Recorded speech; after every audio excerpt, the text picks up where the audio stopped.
Hello, and welcome back to the Leading Ladies Who Lunch podcast. Rachel, what's going on? Oh, you just glitched then. Sorry about that. Hi, Cicy. Do you want to start again? I think we should. Yeah. Hello, and welcome back to the Leading Ladies Who Lunch podcast. Hey, Rachel, what's going on? Hello, lovely Cici. So nice to see you as always. Let's see what's going on. Well, as you know, I'm in the UK, so I just spent a week with my best friend from university in Essex, Terry. Ooh. We did quite a few cool things actually. One of my favourites was going to a beach hut on a very Ooh, busy beach by the Thames, which is so far removed from being in Sydney, but hilariously British. And then nice. going around on bike rides and having beers and looking at all the really, really massive houses where she lives. So that was kind of fun. And and then I just spent a few days in the Isle of Wight with my parents for their 55th wedding anniversary. Wow, congratulations to your parents. Yeah, I know. So we did a lot of looking at old houses and castles, and like you do in England, because it's very old here, and mostly like Oh, so Osborne House, where we went to, is the favoured place of Queen Victoria. It's gorgeous, actually. So I highly recommend going there if you ever come to the Isle of Wight. wow. Well, Mhm. it's definitely on my list. We have some family in London, not London proper. They're probably more toward the suburbs, but it's definitely on the travel itinerary. That, I mean, all of that sounds amazing. Just to have time to catch up with friends and family Mhm. and exploring the world. I mean, it's all things that I love to do so much. Interesting that you talk about all the travel because we were also traveling recently. We were visiting my family in Chicago, which is one of my favorite cities because of the people who live there. So Mhm. shout out to the Windy City. But it was a crazy trip getting back, though. There was some severe weather in the New York, New Jersey, Philadelphia area. So our Wow. flight was diverted. Instead of going right to New York, we were sent to Washington, D.C. I And know. we were stranded there by the airline for 7 hours with no meal voucher, no hotel accommodation, and no information. Literally, the gate agents had left their posts. No one was there to field any of the concerns from us passengers. Uh-oh. Yeah, we eventually made it back yesterday morning at 5:30, and we were supposed to come back on Sunday afternoon. So a little No. bit crazy. Yeah, that's awful. And airports do bring out the worst in people, don't they? So I can't imagine that was enough Oh, oh fun. yeah. Actually, one of the passengers that we were talking, just sharing our misery with, she was on the way back from Paris Fashion Week, and she was about to go ballistic on the gate agents, but there were none, so she had nowhere to put her anger. It was really Oh interesting. dear. Mhm. But recently I actually wanted to share this with you. I came across a really interesting video on Instagram that essentially was talking about psychological safety and how a lot of what we want to say goes unsaid because psychological safety hasn't been established. Were you And the thinking reason about that why, when you were stuck in the airport? yeah, right. Thinking I these had a poor lot. staff, they're about to get attacked by everybody. I definitely had a lot to share. I just wish I had someone to share it with. But that video in particular, it made me think back to the times where I might have wanted to speak up about something, but I held back because I was afraid I would be judged or misunderstood or even penalized for sharing those thoughts. And I talk about that in terms of both at work and in some personal relationships as well. Is that Mm. something that you've ever felt before or experienced before? Oh, yeah, definitely. Like many, many times. Yeah, I mean, talking about from my home life right through to my career, that's been a bit of a theme, right? And obviously, I guess it depends on who Mm. you're working with. I don't know about other industries, but I do feel advertising didn't really have a good reputation for creating safe work cultures. Obviously, that's something they've been working on, but I don't know how quickly they're making that change. It's definitely still there for me. Right. Yeah, and honestly, I've never worked in the advertising industry, so I don't have that direct experience, but I could imagine that generally the culture is just very cutthroat, so Mhm. psychological safety may not be on everyone's priority list, right? So let's start off by defining what psychological safety is, or psych safety for short. Psych safety is that feeling that you have when you can share your thoughts, ideas, and feelings without the fear of some type of negative consequence, like being judged or retaliated against. Mhm. And I remember learning about psych safety just about maybe 6 or 7 years ago. And shortly after that, I was at a conference in Boston and I had a chance to meet basically the founder of this concept, Amy Edmondson. Oh, cool. For all of you listeners who aren't familiar with Amy's work, she is a professor at Harvard Business School, and she came up with the idea of psychological safety. Mm. So, according to her definition, it means creating a work environment where people feel comfortable speaking up and taking risks without fear of being judged or punished. And her research shows that when people feel safe to share ideas and make mistakes, that teams perform better and come up with more, innovative solutions. So for all of you who are interested, you can read more about her research and this concept in her book, The Fearless Organization. I even bought her book at the conference just so that I can meet her and take a photo. Total star moment for me. And yes, I know I'm a big nerd. Yeah, but everyone does that, don't they? I mean, I've bought books at conferences before just to get a photo with the person who wrote it. It's you kind of get caught Right? up in that a bit, don't you? I Yes. think it's fascinating, though, the fact that we have to establish psychological safety as something that we need to create. I think that's a little bit concerning. I mean, it should actually be a given, but we live in a world Mm. where power wins and people in their egos can use their power for the wrong way, in the wrong way, unfortunately. So, yeah, we do have to talk about psychological safety. We do. And, psychological safety, yes, it's not the no cultural norm. I Mm, mean, of course, it's more common in today's workplaces, but there are still so many teams, even within the same organization, where employees don't feel safe enough to express themselves. mm, And in this Instagram video, it made me think back to the different work environments I had been in and the different cultures that the leaders who led those departments had set for their teams. There were unfortunately more environments where psychological safety was clearly missing. And the few that I worked in where psych safety was established, well, it was just clear from the leader at the beginning that they valued their employees' opinions and wanted them to speak up. So clear difference right there. mm. I mean, I do think that you can work in a toxic company or a culture of it in a toxic company that where a specific department or leader or team leader does work to have that psychological safety within that particular team, and vice versa. You can have a great company culture, and there can be one person in a particular team who doesn't promote psychological safety. So I think it really does depend on the personality of the leader as a whole of the business and also in particular departments. Oh, for sure. Yeah, psych safety, or I would say feeling that you are safe, Mm, definitely depends on the environment that the leadership creates. yeah, In fact, there was one particular workplace that stands out for me, and I'll share this to highlight the importance of psych safety. yeah. A while back, while working on a project with the team I was on, there was a manager in particular who constantly spoke over me in meetings. And actually, not just me, that was the general MO of this Mhm. leader. And whenever I tried to share what I was thinking, Mm. that manager would say things like, well, that's not right, or we're not going to consider that as an option. Oh. So naturally, I lost the impetus to share going forward. And on the Mm. next performance review, get this, I was dinged because I wasn't vocal enough.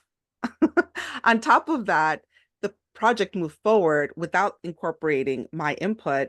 And it later came out that alternate options like mine should have been explored because of the wasted time and effort that came later. Can you believe that? I mean, yes, I can. That has happened to me too, a similar type of thing. Um, but it's incredibly frustrating. I mean, I can certainly relate to many experiences like that across my career. It's awful. Oh, I'm sure you can. You have doozies for stories. So, yes, it's extremely frustrating, upsetting, all the things. I mean, come on. It felt like a lose-lose situation to me. And that's just one example of how not speaking up can cost you, Mm. because it can definitely cost you in terms of time, money, and resources. And in that whole time, I never once felt like that manager valued my input or even wanted to hear it. So I became more quiet. And when I did, it was held against me. So, Yeah. I mean, also, by doing that, you're kind of suppressing your talent, and therefore you have underperforming staff mhm. who don't produce, and then they leave, and then you've got to replace them, and that's more cost to the company, etc., etc. It goes on, doesn't it? I mean, and It does. I really feel you on that one. I mean, I do think, like in my early career, I was a bit more bold about sharing my ideas, and Hmm. a bit more confident and out there, and I've got something to say, like which could easily be quashed. I know. You know. Yeah, no. In my very first agency, actually, I think they were quite pioneering in creating that environment where ideas and opinions should and could be shared. And actually, I kind of, when we were thinking about this episode, I was really reflecting on that actually, because I hadn't thought about that agency for a long time, but I do remember really enjoying being there, and the staff were really open to the fact that I was very enthusiastic when I first landed there. And I was on the reception actually when I first got there. Oh, And wow. yeah, this is so late 90s as well, but the managing director had this thing called open surgery, right? Oh, It's so advertised. It honestly, just to give it some wanky name like that. But anyway, and I rang up his EA, and I said, "Can anyone book a time for Nigel's surgery?" She's like, "Yeah." I said, "Well, even me?" She said, "Yes, you can." I love that. So I like fully booked a time and went to talk to him, and I was extremely bold about sharing what I wanted from my career there. So, I was given that carte blanche to talk openly, and even in meetings as a junior burger when I did move up from reception. I never Sure. felt like I was being shot down for my ideas. So that was actually quite a good place to work. But Hmm. then I went on to my second agency in the UK again. A similar thing. A lot of my ideas were listened to and implemented. But when I moved to Australia, different story. Where's the No. That's interesting though, what you taught the culture you experienced in the UK yeah. versus now the culture in Australia. Go on, Yeah. please. Yeah, I found that quite shocking too. But at the time, I was a skilled migrant, classed as a skilled migrant, because, Oh, migrants. yeah, I know. And yeah, I know. Because of my skills in advertising, and they were kind of building up their marketing, you know, um, talent base, I guess. But some Sure. of my experience in ad agencies in Australia have been nothing short of horrific, really. I worked in a lot of places. We do tend to move around in the industry, and as I have mentioned before, I have been made redundant a few times, which Hmm. is also very much part of the culture. So, Oh, people kind of expect to get made redundant. So, it because advertising obviously relying on clients, and they move, and then you go up and down and people move around. So, but sure. so it does a lack a bit of element of safety because of that, and because it really can happen any minute. It's quite a volatile industry like Right. that. So I really think I've only had like one to two great experiences where I felt safe, and both of those times were with the same creative leader, my good friend Cam, if he's listening. Shout Exactly. out. So yeah, but I can't say I felt safe to share a lot of my ideas in most places I've worked. despite being often brought in to develop, workflow processes, systems to keep the team productive and functioning, which is something Hmm. I'm very good at actually. That's kind of my thing. But I've also always felt like I've had some sort of roadblock or deep criticism that was borderline bullying. And Mm. and let me just say, this may not be normal for everybody, but it certainly was for me. But this was 100% from female bosses who, Ugh. yeah, who have actively stood in my way, sidelined me, cut me down, even made active moves to have me removed from the businesses, which turned out to be those redundancies. And Mhm. unfortunately, that's been my reality, which is why I decided, enough. I'm going to go out on my own and start my coaching business. Right. Well, I mean, at least you turned all of those disappointments into creating something better for yourself. I mean, that's how I see it. And that's, I think there's so much empowerment just right there. But, Mm, what you're describing is actually reminding me of something you said earlier when mm, when you don't feel safe enough to speak up, you're actually stunting someone's and holding someone's talent yeah, from really coming out. And I think that's probably the biggest risk factor when yeah. you don't have a psychologically safe environment. And I'm sorry, we have to go back to that female comment. What is the deal with women sidelining other women? We're Mm. supposed to be lifting as we climb, aren't we? Is it Yeah. intimidation? Is it jealousy, fear, insecurity? What is it? I'm always baffled by that. I honestly don't know, but unfortunately for me, and I know this isn't for everybody. Like it might be very isolated to. So there's going to be people here listening who have also experienced this, but it does seem to be a common theme in my particular career path, Hmm, and I don't know what that is about. I wish I knew. I could I solve it. know. Yeah. There should be a support group for women Yeah, who are experiencing this, yeah. which I'm actually exists. starting it. Yeah. Welcome to the Leading Ladies Who Lunch support group. But there's really a theme here about the Mm, consequences when you don't speak up. I came previous to landing here at Macy's, and I came from healthcare, where I spent the majority of my career. And in an industry like that, where you are dealing with people's lives, it can literally make or break a situation. mm, But to truly foster creativity and innovation. And to make work just enjoyable, you have to create an environment of psych safety no matter where you are.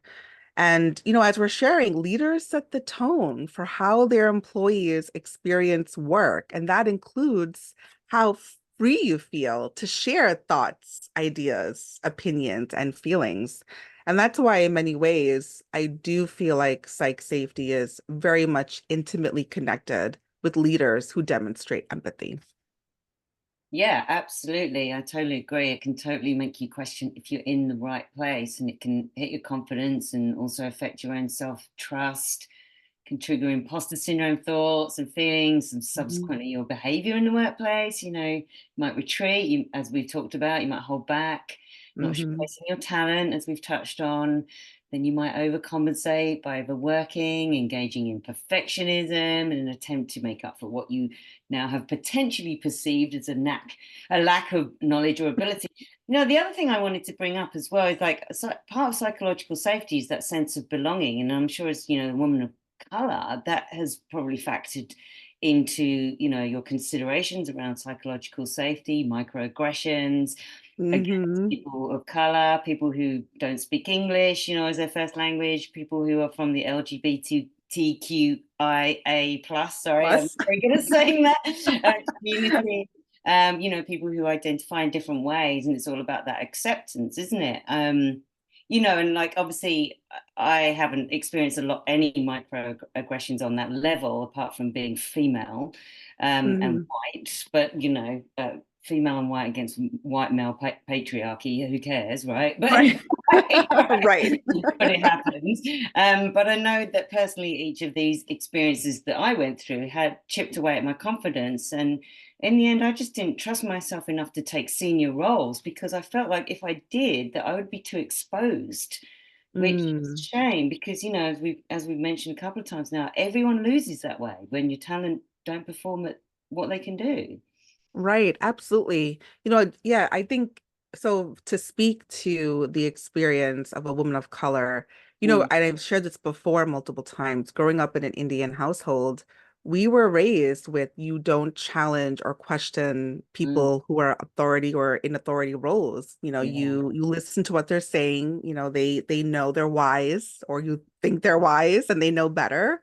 yeah. And or it was just so that's sort of the messaging that we're raised with. And then you get into the workplace and people are like, oh, you have to be vocal, you have to speak up. Mm, And then of course when you try to, in a very delicate and maybe diplomatic way, because you're trying to remember the lessons your parents have taught you, then it becomes, oh, you're made to shut down. So maybe my parents were right and I shouldn't be speaking up to begin with.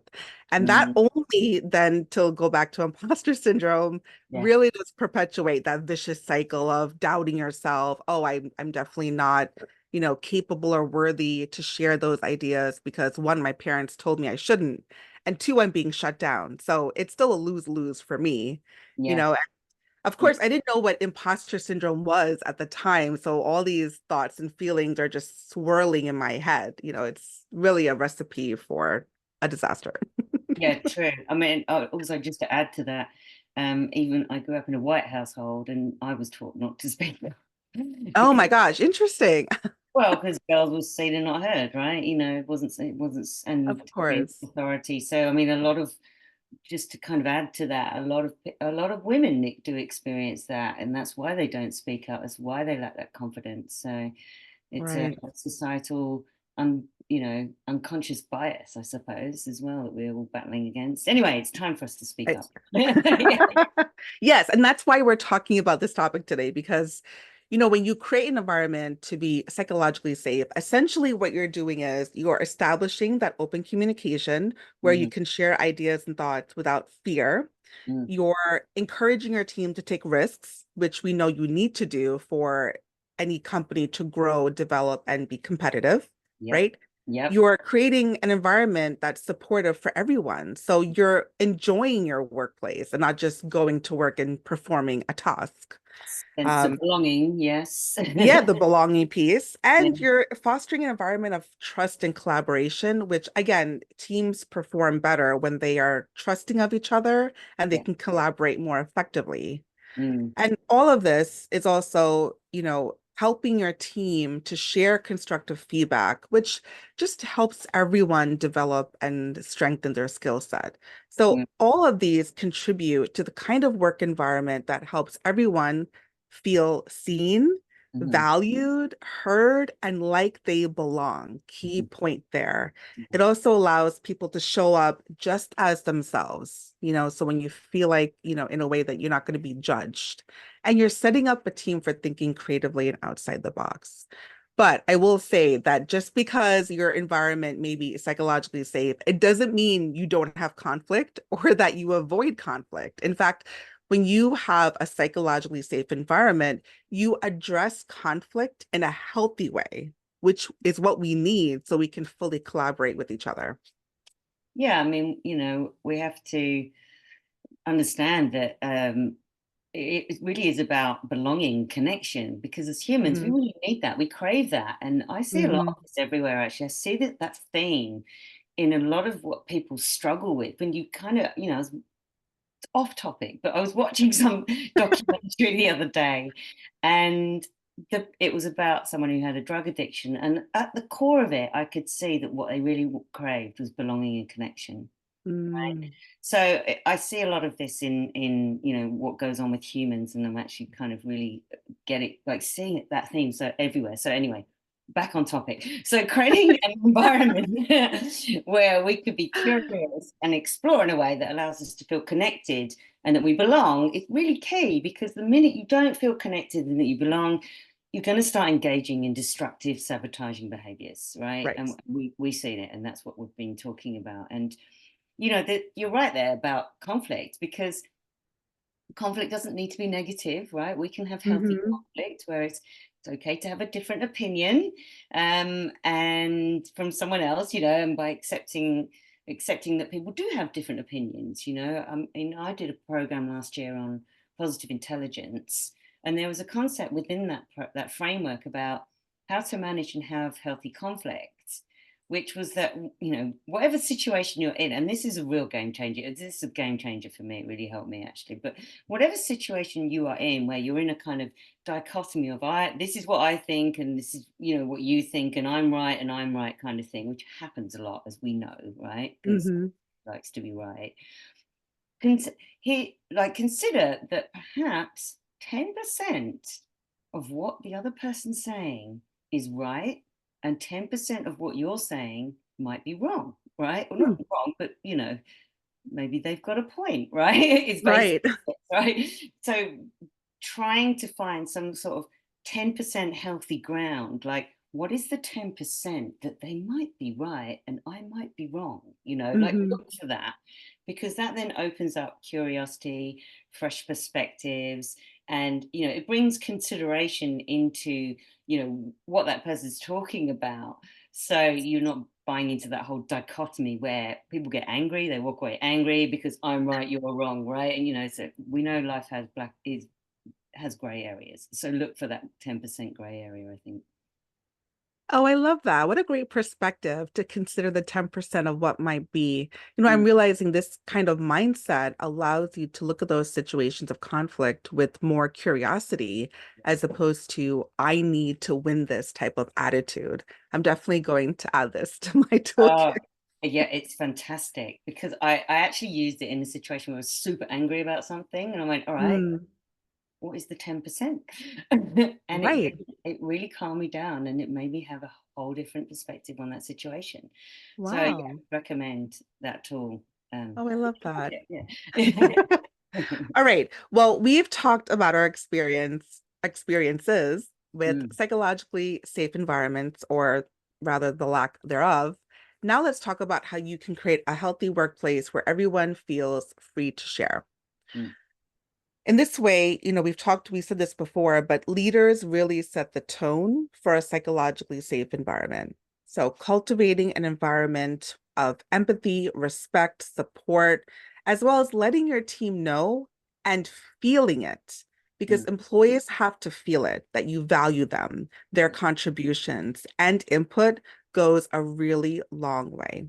yeah, And this idea goes hand in hand with what I shared about, but encouraging open communication. So your team knows to speak up at any point, and that's really crucial for collaboration. yeah, I will add here also being honest about mistakes. Listen, we are all human, we are all fallible, and there are times when we as leaders do make mistakes. Yes, it can happen. But that is why it's important to admit them, acknowledge that, and learn from it. And by doing that, you're also modeling that appropriate behavior to your team.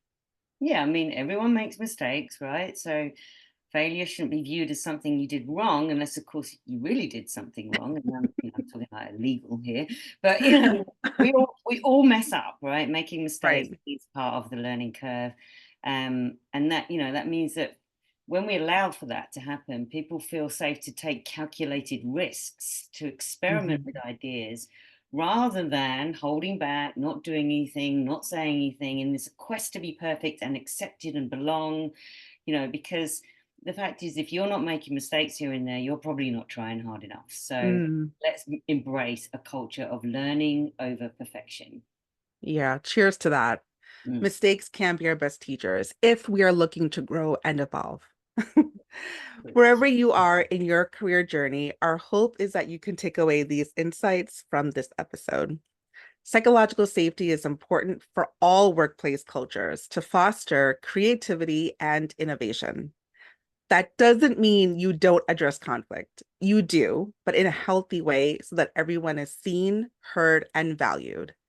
And leaders set that tone. So make sure you are modeling the behavior you want your team to replicate and show up authentically with respect, empathy, and support for everyone. Yeah, great. And don't be afraid to explore and embrace a culture of learning that incorporates mistakes as part of the process. Absolutely. Thank you, everyone, for listening to this episode of the Leading Ladies Who Lunch podcast. If we can leave you with a thought, How can you create a psychologically safe workplace within your team? If you liked this episode, we would be so grateful if you can share it with your friends and tag us on social media at Leading Ladies Who Lunch. Your reviews of this podcast mean so much to us. We'd love it if you can rate it and subscribe to the show. Remember, you can find us and subscribe to the podcast on Apple Podcasts, Spotify, and other podcast platforms. So subscribe to stay up to date with the latest episodes and follow us on Instagram at Leading Ladies Who Lunch. Stay tuned for another great episode in 2 weeks. Until then, stay sassy.